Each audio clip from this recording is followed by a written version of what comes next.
Cubase 15 is released, and while most channels rushed to push out first impressions, quick and dirty reviews and free marketing material for Steinberg, I have been stress testing every new feature over the last 2 months to give a critical and honest take from an artist's perspective. Today I'm ranking every new feature on a tier list from the high and mighty S tier to the why did Steinberg do this? And I'm giving you my brutal honest take on the direction Cubase is going.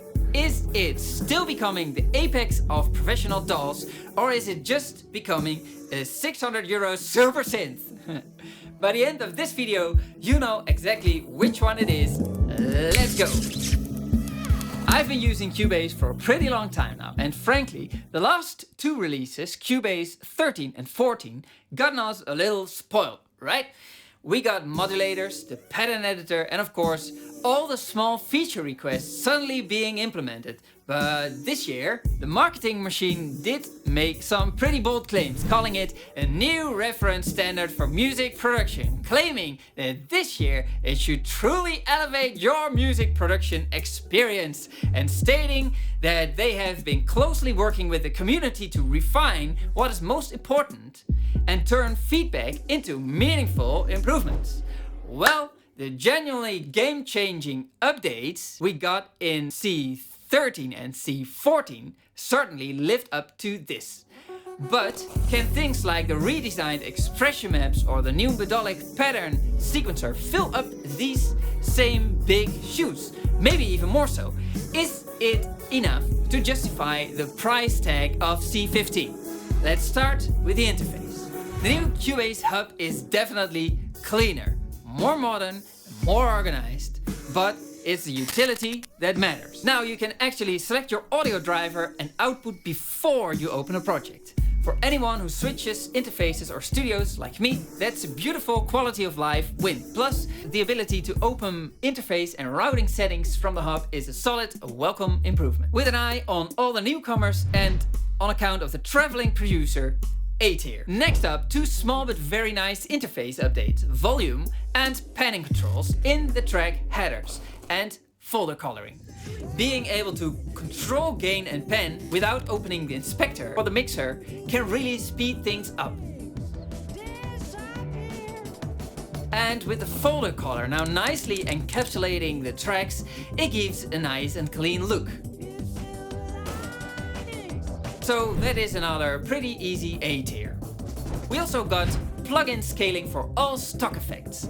And for the power users, the metering fallback speed now goes up to 80 decibels per second, giving you that super snappy rhythmic metering. But let's be honest, they're features we should probably already have, so B tier on these ones. Now we move into an area where Steinberg is clearly focusing its resources: creative sound design and sequencing. This is where the update starts to feel less like a DAW update and more like a Cubase turning into a super synthesizer. The pattern sequencer expands the pattern approach introduced in Cubase 14. You can create melodic patterns in monophonic or polyphonic modes, lock them to scales and randomize them for endless ideas. That's what they advertise with, at least. But after testing it, I came to the conclusion that the tool feels underdeveloped. It does, for example, not follow the chord track automatically, which makes it very unwieldy to use in existing arrangements. Sacrifice I make brings me closer to the day. If it inspires you, please go ahead and use it, but I am going to place it in the B tier, because in my opinion, melody should flow from emotion, not from an undercooked chip blurting out random bits and bytes. Cubase 15 nearly doubled the modulators, adding 6 new ones, including the crossfader and the morph LFO. This is cool for complex sound design and automation. It feels like a direct answer to competing DAWs that excel in modulation, such as Bitwig. And with an undoubtedly fast-growing group of sound designers on board, this is a well-executed, smart move. And that is exactly why I'm putting this in the A tier. I know there's a big group of users that has no immediate use for this, but this is Cubase slowly turning their platform into a giant super synth. Look at this, Panic just got a whole new level of wonkiness. Cubase now includes AI-driven stem separation right in the project window, allowing you to quickly extract vocals, bass and other instruments from a fully mixed track, perfect for remixing or sampling. But how good is it really? Well, compared to Spectralayers, it is a classic trade-off. The Cubase 15 built-in tool is incredibly fast, seconds, but has lower quality. In this example, you can hear the vocals and the drums suffer from the quick and dirty treatment, and I was kind of shocked how much leftover the null test gave me. The Spectralayers is slower, about 2 minutes, but gives a near perfect null test. I'm the kid you've always tried to push around. If you want to see my full video on the power of Spectralayers, you can check it here. As you can see, however, Unmixing is only included in Cubase Pro, and in my opinion, lots and lots of Cubase artist users should have this tool at the ready. So, dear Steinberg Middle Management, please make this available for everyone. So for now, I'll have to put this in the B tier. The Omnivocal Beta is Yamaha's new vocal synthesis engine. You type in the lyrics, input the MIDI notes, and it syncs them back using male or female models. Let's be critical for a moment. First of all, just like the melodic pattern sequencer, getting the thing to sound good enough is way too time consuming. And with high competition from other tools out there, this won't cut it. Right now, there are tools that can take my crowded version of the national anthem, analyze it and turn that into a pretty decent AI vocal performance. What would be the point of using a way less user-friendly Omnivocal? Furthermore, understandably, there has been some discussion on what the impact of a future version of a tool like this will have on why you make music in the first place, and whether or not it will raise the barrier for people to just be shitty at music but happy. For that reason, I'm putting Omnivocal in its own controversial tier. If you want to know more, I made a dedicated video about Omnivocal that I will link here. Yes, very nice. Last year's color synth was nice, but this is also nice, very nice.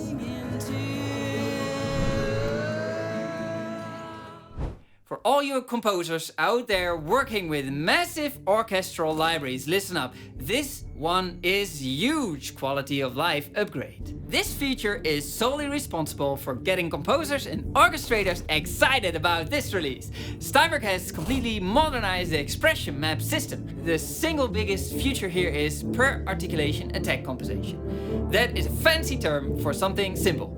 It fixes a really old timing problem with samples. If you want to know more about this, I made a whole dedicated video about this topic that I will link to here and in the description below. For those who work with orchestral and cinematic libraries, this is not just a coat of paint. This is game-changing because it lowers the threshold for everyone who wants to write orchestral music, thus contributing to the legacy and the future of Cubase. It's an undisputed A-tier entry for composers, not an S-tier, however, because if you're not a composer, you're probably not gonna use it much. Finally, a real DAW feature. This is the pro audio side of Steinberg fighting back the super synths. I mean, if this is not a perfect example of some solid German engineering, I don't know what else is. Look how super boring and unassuming it looks. But don't be fooled by its looks. This thing is fantastic. Listen to this example. When I turn the Ultrashaper on, all of a sudden, it lets the acoustic guitar peek through the mix.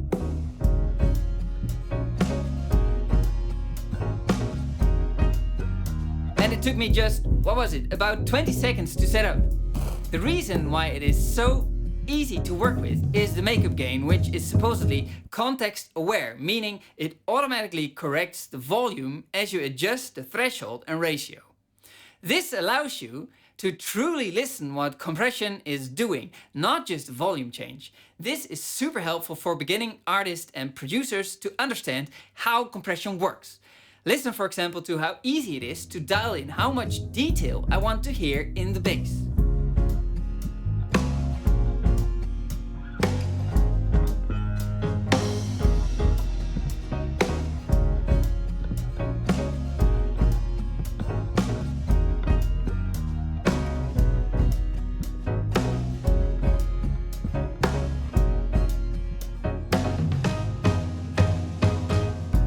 Why stop there? Because for professional users, this thing is a beast. With it, you can really hone in the shape of the instruments that have a lot of transients in them, like a snare or a kick.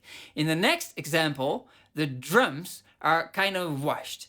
But when I turn it on, you hear the transients of the snare and the kick becoming much more focused and snappy, while at the same time more details come alive.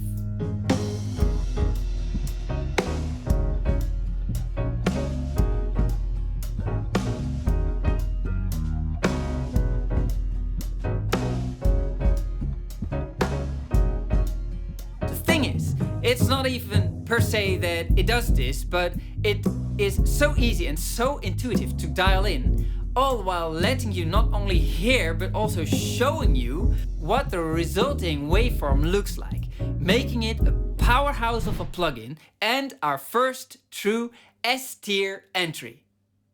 The pitch shifter is a new creative tool offering pitch shifting, formant control and stereo unlinking for wide doubler effects. Everything is dark and heavy.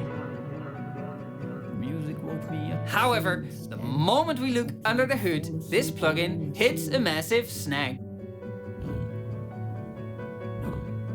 It adds a huge amount of latency. This massive latency strictly limits this effect to post-production effects. The creative potential is there, but the technical limitation knocks it down to B tier. If you're a bit like me, your projects are a constant flow of automation. What can I say? It brings the mix to life. But this little tweak solved a little itch for us all. Instead of endlessly searching for the correct parameter, Cubase gave us this handy thing. Look, I touch it and poof, there it is. Now you go in there, little cutie. So, before we reveal what is in the trash bin, if this video is either helping you or entertaining you, like it, it really helps out a tiny channel like this. And if it's helping you and entertaining you, or if you just want to kick a dent in the over-promising and under-delivering music industry marketing, subscribe. Now on with the last part, the trash tier. This is the most critical part of the review, because a DAW upgrade is defined not by what it adds, but by what year after year it continues to ignore. Despite being one of the most requested features by veteran engineers and producers, Cubase 15 offers no enhancements to the batch audio export facility. Facility. And while we did get quick export, users wanted the ability to export multiple mixes, full, karaoke, instrumental, different file formats and various sample rates in one seamless batch. The fact that this core product management tool is still neglected while we get flashy super synth tools is disappointing. Trash tier! With Steinberg absolutely nailing the last two versions of Cubase, hopes were higher than ever for Cubase to finally, after years and years of begging, implement summing folders. This omission is a significant workflow block that rivals and other DAWs have solved, but for the coming year, we still have to create buses and folders separately, which leaves many users more than a tad disappointed. So this one too goes into the trash tier. Finally, we have to talk about the pricing structure, which is actively punitive. If you update it from Cubase Pro, the upgrade cost is €100. However, if you skipped C14 and upgrading from Cubase 13 Pro or 12 Pro, the cost is roughly double. Steinberg is essentially penalizing users for taking a biannual approach, ensuring they lose the money anyway if they choose to wait for a substantial update. Steinberg, shame! Trash tier! Don't get me wrong, this does not mean that this update is not good, but if you want me to pay, then make something I gladly want to pay for. Looking at our final list, we have the Ultrashaper and the expression maps and the new modulators in S and A tier. Some solid B tier creative tools, but a glaring shortlist of omissions and frustrations in the trash tier.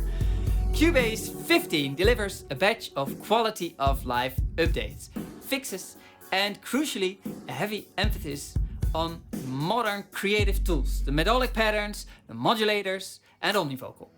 If you are an electronic music producer, sound designer, composer, or let's not forget the new user looking for an overall top tier DAW, this version is geared directly towards you. The critical verdict for the users already in the fold is this.